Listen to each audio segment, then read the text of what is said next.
En 1915, dans les collines d'Haïti, un homme soignait les malades que la médecine occidentale refusait de toucher. On l'appelait Sabalat. Pas de diplôme parisien, pas de laboratoire moderne, juste un savoir transmis, des plantes locales et une détermination que rien ne pouvait briser.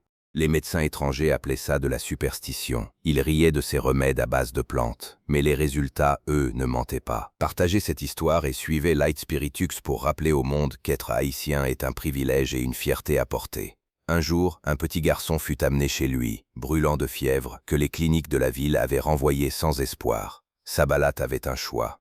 Suivre les protocoles européens qui avaient déjà échoué, ou faire confiance aux plantes que sa grand-mère lui avait enseignées. Il choisit les deux. Il combina la rigueur scientifique qu'il avait apprise avec la pharmacopée ancestrale que ses ancêtres perfectionnaient depuis des générations. Il prépara une décoction de feuilles de corosol et d'écorce de cachiman, dosée avec une précision qu'aucun manuel étranger ne pouvait enseigner.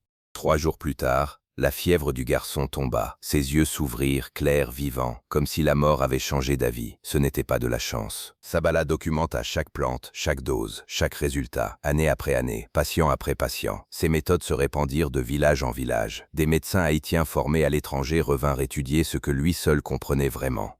Ce qu'il construisit devint la base de la pharmacopée haïtienne moderne, un pont entre le savoir ancestral et la science reconnue. Aujourd'hui, des chercheurs en Haïti étudient encore ces plantes qu'il documenta. Sa méthode a inspiré la médecine traditionnelle intégrée dans les hôpitaux modernes. Sabalat prouva que la guérison n'appartient à aucune capitale étrangère. Elle vivait déjà dans nos montagnes, nos jardins, nos mains.